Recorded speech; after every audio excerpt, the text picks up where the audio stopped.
Traveler, Paimon, how have you been? Ugh, where to start? Paimon hasn't had a moment's rest this whole time. That night, we ended up chatting and chatting until suddenly the sun was up. And then she decided she wanted to go to Inazuma. The Balladeer? It sounds like some kind of code name.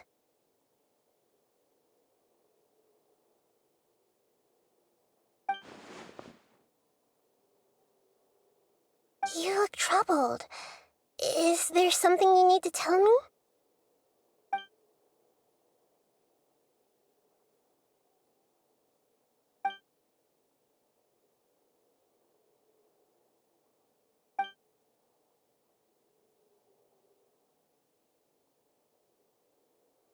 Traveler? Hey, what's wrong? You look so upset.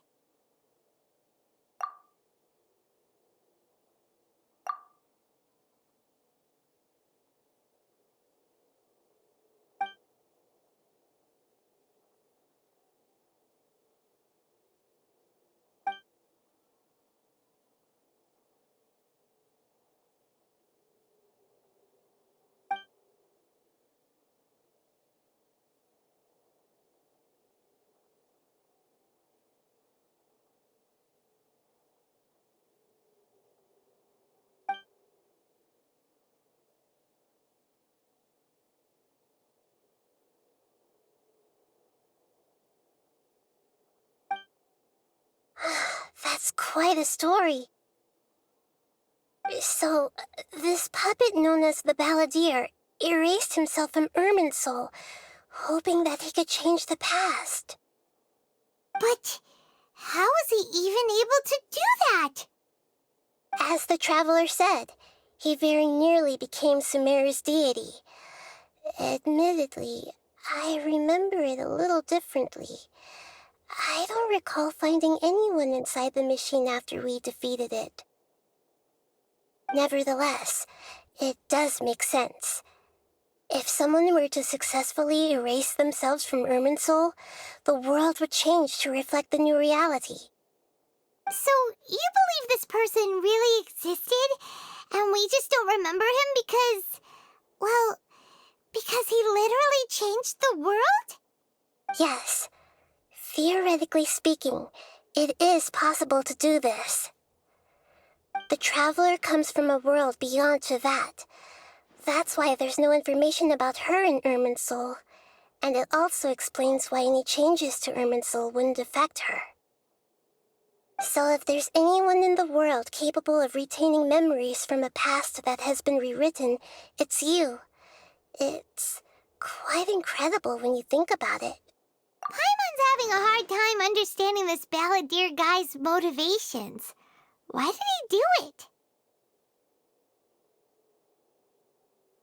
I can only make inferences based on the information we've been given. As for what kind of person he was, only you remember that.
Something else worrying you? Something that you can't share? It couldn't change the fate of the ones who had died, right? Once the Balladeer realized he hadn't been betrayed after all, It must have completely changed his view of the people of Tatarasuna. Now he saw them as friends again. He couldn't keep hating humans after that, and if he thought there was a chance he could save his old friends, it would be hard not to try. This story makes sense, every part of it. The balladeer tried to achieve godhood with the doctor's help. He was unsuccessful, but retained the power to connect with Irminsul. That power then enabled him to change what was recorded in Irminsul and erase himself, even though he didn't have much strength left. Yeah, it does make sense, but it still ended in tragedy for his friends. It just feels so hopeless. He gave everything to do this, but it seems like he got nothing in return.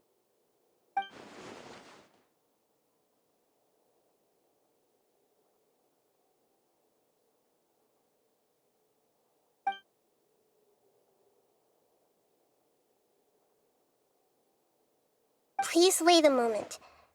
I want to check something.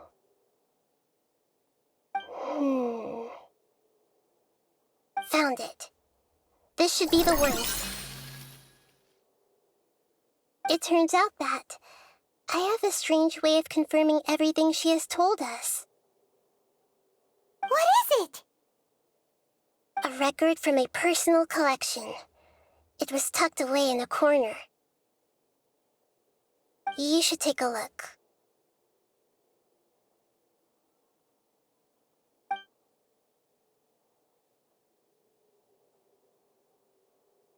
Is this a fairy tale?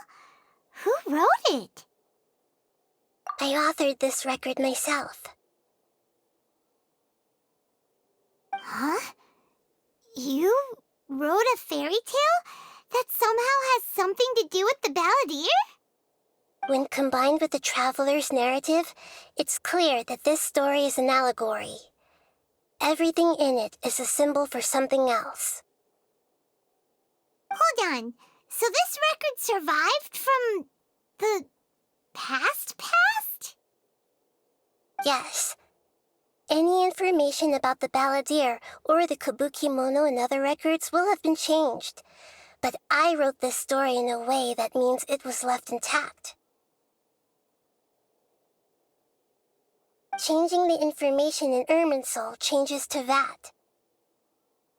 But Irminsul can't change information that was well hidden in advance. I guess I must have written this story as a backup before the balladeer entered Irminsul. That's incredible! What a great idea! And sending the traveler into Irminsul with the balladeer must have been a further precaution. I knew she'd remember everything. This story is abstract enough that it still resonates with the present information recorded in Irminsul. But if we connect all the different pieces together, the true story that emerges is the one she told us, the now erased life of the balladeer.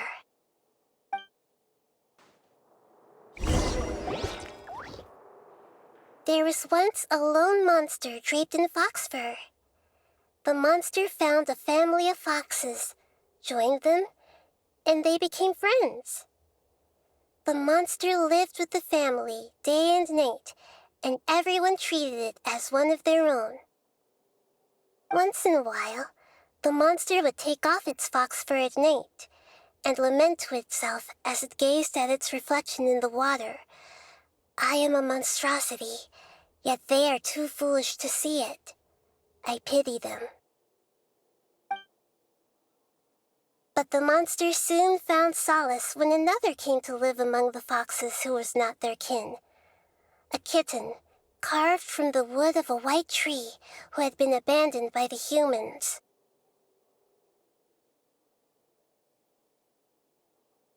The kitten too wished to become a fox, but its tail was too slender and it could not grow a coat of richly colored fur. Yet when the other foxes saw this, they spoke words of comfort to the kitten. Even without a tail and fur like ours, you are still one of us. Furious at this happy resolution, the monster lit a fire on the mountain. The terrified animals panicked as the fire spread. The only way to extinguish the flames was to make a sacrifice. A gray fox stood up and addressed the monster. It said, "You are the cleverest among us. Surely you can help us find a way to solve this." The monster smiled, led the fox toward the fire, and murdered it. The gray fox's heart was turned into a beautiful drop of water, clear, spotless, and pure. The monster gave the heart of water to the kitten, telling him, "The foxes have decided. You are the one who must be sacrificed. Take this, quench the flames, and die for your fox kin." The fire was extinguished, but the kitten lived. It left that side of the mountain and found a little bird who had a broken wing. The two promised they would spend their whole lives together, but the little bird did not have long left to live. It passed away soon after.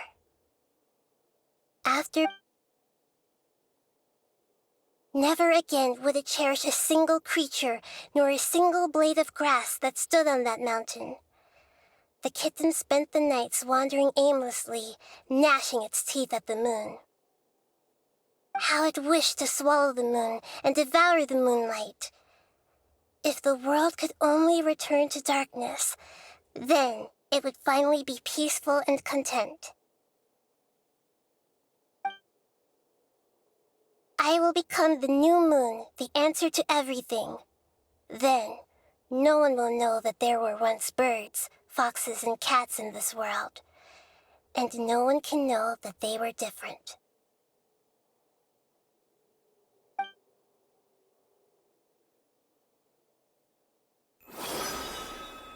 We solved it! I remember now. This is not just the balladeer's story. It is his very own memories.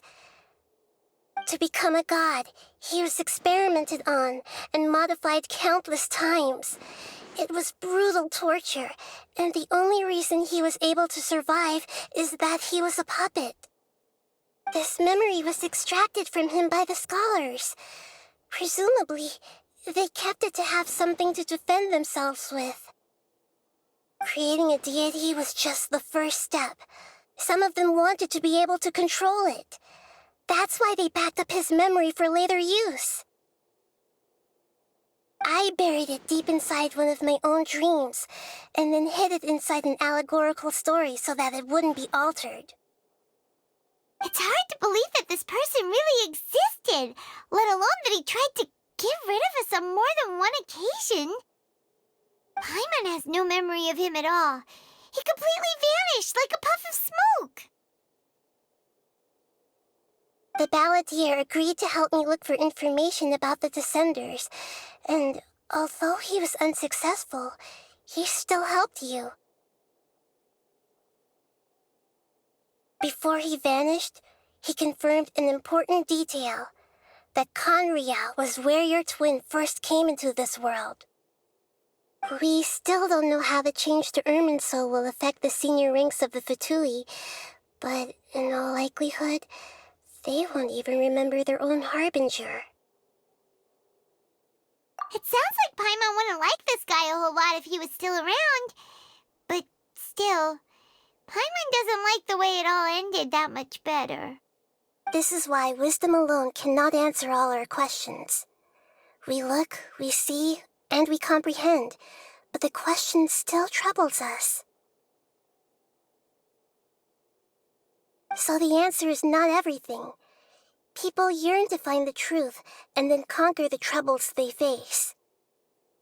When you give someone the truth, you give them a chance to choose their own destiny. To others looking on, this may seem like a pointless endeavor, but for him, the chance to act on his desire to disappear must have meant a lot. Never forget that even when we walk beneath dark clouds along a road filled with suffering, the light of wisdom is always there, guiding us toward a better destination. And that is what you have been doing all along. Yeah, Nahida's right. Cheer up. How about we go get something to eat? We can pick up this heavy conversation again later. Good idea. Paimon, why don't you take her out for a walk to clear her head? You got it. Come on, Traveler. You need to get out of your head for a while. You'll feel much better after taking a walk. Let's go get a snack from one of the stalls in the Grand Bazaar. That'll be sure to lift our spirits. It must be really tough being the only one who remembers all that.